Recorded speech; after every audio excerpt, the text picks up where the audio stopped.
नए साल में भी इस्राएली जारहियत।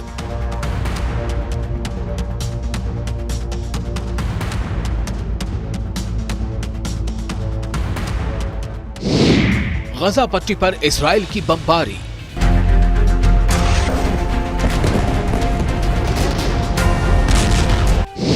रफा क्रॉसिंग खोलने का झूठा ऐलान। 2026 शुरू, जंगबंदी की खिलाफ वर्जी जारी। नए साल की पहली सातों के साथ ही काबिज इस्राएली फौज ने गजा की पट्टी में सीज फायर और जंगबंदी के मुआहदे की संगीन खिलाफ वर्जियां जारी रखी। दोस्तों, मैं हूं विशाल और आप देख रहे हैं न्यूज़ 18 का सोशल मीडिया प्लेटफॉर्म। पूरी दुनिया में इस बात की खुशी है कि नया साल आ गया है। पूरी दुनिया के लोगों को इस बात की उम्मीद है कि नए साल में बहुत कुछ अच्छा होगा, अच्छे दिन आएंगे, लोगों के लिए बहुत खुशहाली की खबरें आएंगी। लेकिन गजा का क्या हाल है, हम आपको यह बताने जा रहे हैं। जुमेरात की सुबह 1 जनवरी 2026 से अब तक इस मुआहदे की कम से कम 10 नई पामालियां यानी कि जंगबंदी का उल्लंघन दर्ज किया जा चुका है। यह मुआहदा अरब और अमेरिकी सरपरस्ती में शर्म शेख में तय पाया था। शर्म शेख कहां है? मिस्र में। आपको याद होगा, इसको लेकर के हमने कई बार रिपोर्ट्स दिखाई हैं। यह मुआहदा यानी जंगबंदी का ये अकॉर्ड, ये मुआहदा 10 अक्टूबर 2025 को नाफिजुल अमल हुआ था। लेकिन जंगबंदी नाफिज होने के बाद भी, सीज फायर नाफिज होने के बावजूद 2025 में ही काफी इसके उल्लंघन हुए, इसकी खिलाफ वर्जियां हुई, इसका वायलेशन हुआ और अब भी यह जारी है। नए साल में भी गजा के लोगों के लिए इस्राएल की तरफ से होने वाले जुल्म या अत्याचार में कोई कमी नजर नहीं आ रही। जो गजा के मकामी लोग हैं, जो बाशिंदे हैं, उन्होंने बताया कि काबिज इस्राएली जंगी तैयारों ने सुबह खान यूनिस शहर के मशरकी इलाकों को निशाना बनाते हुए फिजाई हमला किया, यानी एयर स्ट्राइक किया। आप सोचें, जंगबंदी जारी है लेकिन एयर स्ट्राइक हो रहा है, आसमान से गोले बरस रहे हैं। इसी दौरान काबिज फौजी गाड़ियों ने शहर के मशरकी यानी पूर्वी महल्लों की जानिब शदीद फायरिंग की। एक तरफ आसमान से गोले बरस रहे हैं, दूसरी तरफ जो काबिज फौजी गाड़ी हैं यानी कि जो टैंक्स हैं, जो मिलिट्री व्हीकल्स हैं, उनसे मशरकी महल्लों की जानिब पूर्वी आबादी में शदीद फायरिंग की गई। गजा की पट्टी के जुनूब में यानी दक्षिण में, गजा की पट्टी के साउथ में भी हालात कशीदा रहे। जो मकामी इनपुट्स मिल रहे हैं, जो लोकल जराए हैं, जो सूत्र हैं, उनके मुताबिक जो खबरें आ रही हैं, काबिज इस्राएली फौजी गाड़ियों ने रफा शहर के शुमाली इलाकों पर फायरिंग की, जबकि जंगी तैयारों ने यानी फाइटर जेट्स ने शहर के मुख्तलिफ हिस्सों पर यके बाद दिगरे फिजाई हमले किए। यह जारहियत सिर्फ जुनूबी इलाकों तक महदूद नहीं रही, बल्कि गजा शहर को भी निशाना बनाया गया। काबिज इस्राएली तोपखाने ने अल फताह यानी अल्तहाफ मोहल्ले के मशरकी हिस्सों पर गोलाबारी की और फौजी गाड़ियों की जानिब से अंधाधुंध फायरिंग की गई। इसी तरह जुमेरात के अलग सुबह काबिज जंगी तैयारों ने शुजाइया मोहल्ले पर भी बमबारी की, यानी फाइटर जेट से बमबारी हो रही है और जो जमीन पर उसके जो टैंक्स तैनात हैं उनसे भी गोलीबारी की जा रही है। और इस फायरिंग में भी और तोपखाने के नए हमलों ने मशरकी मोहल्लों यानी कि पूर्वी इलाके में जो मोहल्ले आबाद हैं वहां एक बार फिर आग और धुएं में वो पूरा इलाका लिपट गया। अब आप सोचें, आपको लग रहा होगा कि जंगबंदी नाफिज है, सीज फायर लागू है, तो ये बमबारी कैसे हो रही है और ये फौजी टैंक्स उन इलाकों में कैसे है। दरअसल जो पहला मरहला था, सीज फायर का जो पहला फेज था, उसमें इस्राएली फौज के उस इलाके को छोड़ने का जिक्र नहीं था। बस ये था कि जंगबंदी रहेगी, कोई फायरिंग नहीं होगी, लेकिन ये फायरिंग हो रही है। रफा क्रॉसिंग खोलने के दावे जो किए गए थे कि रफा जो क्रॉसिंग है, जो इजिप्ट से लेकर के जो रास्ता गजा की तरफ जाता है मिस्र से, उस क्रॉसिंग को खोला जाए ताकि जो इमदादी ट्रक्स हैं जिनमें ह्यूमैनिटेरियन एड के सामान लदे हैं उनको गजा के अंदर दाखिला मिल सके। तो इसराइल ने यह दावा तो किया था कि हमने रफा क्रॉसिंग को खोल दिया, लेकिन यह दावा भी झूठा निकला, जैसा कि लोकल इनपुट से जानकारी मिल रही है।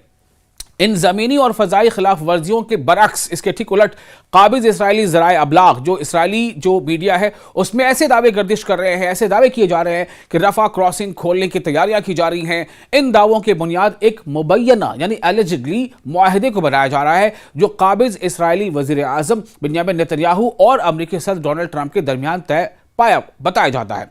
इस बारे में जो जानकारी मिली उसके मुताबिक, इस मंसूबे के मुताबिक नेतन्याहू की वॉशिंगटन से वापसी के बाद रफा क्रॉसिंग को दोनों जानिब से खोल दिया जाएगा।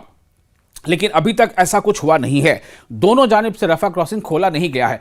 एक जानिब से खोले जाने की खबर शुरू में आई थी, लेकिन उसको खोले यानी टू एंड फ्रो, जाना और आना, तो एक जानिब से खोले जाने की खबर आई थी, उसमें भी जो तय पाया था जंगबंदी के जो टर्म्स एंड कंडीशन थे, उसमें यह था कि हर दिन 600 ट्रक गजा में दाखिल होने दिया जाएगा। इन ट्रकों पे क्या है, ह्यूमैनिटेरियन एड के सामान, इनमें दवाइयां हैं, इनमें बच्चों के लिए दूध है, इनमें टेंट है, इनमें कपड़े हैं, इनमें कुछ हीटर्स हैं, इनमें वाटर फिल्टर का कुछ कोई छोटा मोटा मशीन है, इस तरह की तमाम चीज़ें हैं। या फिर जो लोग माजूर हो गए हैं उनके लिए कुछ डिवाइसेस हैं, जो लोग जंग के हालात से जूझ रहे हैं, जिनके हाथ पैर या दूसरे आज़ा जो है उन्हें नुकसान पहुंचा है, उनकी मदद के लिए कुछ कुर्सियां हैं। लेकिन ये तमाम जो तय पाया था कि 600 ट्रक रोज़ाना गजा में दाखिल होंगे, ऐसा हो नहीं पा रहा है। उल्टा ये हो रहा है कि अभी नया साल शुरू ही हुआ है और इसराइल की तरफ से एयर स्ट्राइक भी जारी है गजा की पट्टी पर, और जो फौजी टैंक हैं वो भी जो है गोले बरसा रहे हैं, फायरिंग हो रही है। तो काबिज इसराइली नशरियाती इदारे, जो उनका मीडिया सेंटर है, वहां के मुताबिक गुज़िश्ता दिनों अमेरिका की जानिब से दबाव डाला गया ताकि काबिज इसराइल को क्रॉसिंग खोलने पर आमादा किया जाए, रफा क्रॉसिंग खोलने पर आमादा किया जाए। रिपोर्ट में कहा गया है कि इस हवाले से जल्द किसी बाज़ाब्ता ऐलान का इम्कान है, लेकिन अभी तक हुआ नहीं है। 220 दिन से मुसलसल बंद है रफा क्रॉसिंग। आप सोचिए, रफा क्रॉसिंग जहां से ट्रकों को इमदादी सामान लेकर जाना था, जहां से जो अगर चाहे जरूरत के तहत इलाज के लिए, दूसरी मदद के लिए कोई गजा से बाहर जा सके या गजा में दाखिल हो सके, वो मुकम्मल बंद है। गजा की पट्टी की क्रॉसिंग से मुतालिक 2025 की एक खुसूसी शुमारियाती रिपोर्ट के मुताबिक काबिज इसराइल ने साल के दौरान 220 दिन तक तमाम क्रॉसिंग्स बंद रखे। अब आप सोचिए, 220 दिन तक ये क्रॉसिंग्स बंद रखी गई हैं, 365 दिनों में से 220 दिन तक। गजा में हुकूमती मीडिया ऑफिस के सरबराह इस्माइल अस्वाबता ने एक दिन पहले यानी कि बुध के रोज बताया था कि काबिज इसराइल ने सन 2025 के दौरान 1,32,000 इंसानी इमदादी ट्रकों को गजा में दाखिल होने से रोके रखा। आप सोचिए जरा, इस नंबर पर गौर करें। हमें तो यह लगता है कि सब कुछ ठीक ठाक चल रहा है, फील गुड फैक्टर सब लोग महसूस करते हैं क्योंकि जंगबंदी का ऐलान हो चुका है, और किसकी क़यादत में, किसकी लीडरशिप में, डोनाल्ड ट्रंप के लीडरशिप में। लेकिन जमीन पर सच्चाई क्या है? आप सोचिए, जो जानकारी एक रिपोर्ट उसके मुताबिक इसराइल ने साल 2025 के दौरान 1,32,000 ट्रकों को, जिस पर इंसानी इमदाद यानी मदद के सामान लदे हुए थे, उनको गजा में दाखिल होने से रोका। उनके मुताबिक ईंधन के 18,250 ट्रकों में से सिर्फ 1,460 ट्रक गजा में दाखिल हो सके। आप सोचें, 18,250 ट्रक जिनमें ईंधन था, उनमें से सिर्फ 460 ट्रक गजा में दाखिल हो सके। इसका नुकसान क्या हो रहा है? इसमें डीजल और पकाने की गैस भी शामिल थी। इसका नुकसान ये हो रहा है कि लोगों को पकाने के लिए गैस जो है वाफिर मकदार में नहीं मिल पा रहा है। इसका नुकसान क्या हो रहा है कि यहां तक कि एम्बुलेंस जो है वो फ़आल नहीं है। एम्बुलेंस का आना जाना, एम्बुलेंस का चलना रुक गया, क्योंकि उसके लिए डीजल वहां मुहैया नहीं हो पा रहा है। इसराइल ऐसे ट्रकों को गजा के अंदर दाखिल नहीं होने दे रहा है, तो एम्बुलेंस भी जहां है वो पड़े हैं। एम्बुलेंस तक इस लायक नहीं रह गए थे कि उनमें डीजल भरा जाता और वो अस्पताल तक ले जाते मरीजों को, या अस्पताल से कहीं और पहुंचाते। उसकी वजह क्या है? आप सोचें कि इसके मुकाबले में कितना कम, यानी जहां ईंधन के 18,250 ट्रक जहां ईंधन के जाने थे गजा में, उसके मुकाबले सिर्फ 460 ट्रक, यानी पूरे 18,000 लगभग मान लीजिए ट्रकों को रोका रखा गया। ये तो हालात है। और कहा क्या जाता है, इसराइल खुद को क्या बताता है कि हम विक्टिम हैं। इसराइल खुद को क्या कहता है कि हम पर जुल्म हो रहा है। जो फिलिस्तीन की मीडिया, उन्होंने यह भी इंकशाफ किया है कि काबिज इसराइली अफवाज ने 40 से ज्यादा खैराती किचन, यानी जो कम्युनिटी किचन होता है, और 50 इमदादी तकसीम मराकज को, जो डिस्ट्रीब्यूशन सेंटर्स होते हैं, उनको निशाना बनाया। सोचे, किचन तक को निशाना बनाया। कितने किचन को? 40 से ज्यादा किचन को, कम्युनिटी किचन को निशाना बनाया गया, और 50 से ज्यादा जो डिस्ट्रीब्यूशन सेंटर्स हैं, फूड डिस्ट्रीब्यूशन सेंटर, उनको भी निशाना बनाया गया। 2025 के दौरान 500 इमदादी कारकुन और रजाकार शहीद भी हुए, जो वहां की मीडिया से जानकारी मिल रही है। आपको ये बता दें कि काबिज इसराइली अफवाज मई 2024 से रफा क्रॉसिंग के फलस्तीनी हिस्से पर काबिज हैं।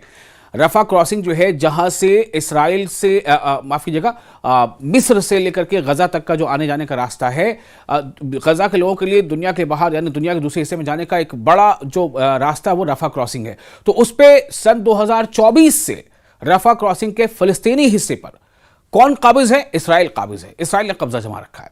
इस दौरान क्रॉसिंग की इमारतों को तबाह किया गया और सफर की आमदोरफ्त मुकम्मल तौर पर बंद कर दी गई, जिससे गजा की पट्टी में इंसानी बहरान शदीदतर हो गया। इसका सबसे ज्यादा असर मरीजों पर पड़ा जो इलाज के लिए बाहर जाने से महरूम रह गए। यह सब कुछ इस नस्ल कुश जंग के दौरान हो रहा है जो 2 साल से ज्यादा अरसे से गजा पर मुसल्लत रहा। आप सोचें, गजा से कोई अगर इलाज के लिए बाहर जाना चाहता हो, लेकिन जो उसका एग्जिट गेट है रफा क्रॉसिंग, वो बंद है। यानी इसराइल हमले कर रहा है, आप गजा के अंदर ही रहें, गजा से बाहर भी नहीं जा सकते। आप या तो जो है उस हमले को झेलें और या फिर जहां गजा के अंदर ही जहां कहीं भी आप इधर तितर बितर हो सकते हैं अपनी जान बचाने के लिए हो जाए, आप बाहर भी नहीं जा सकते।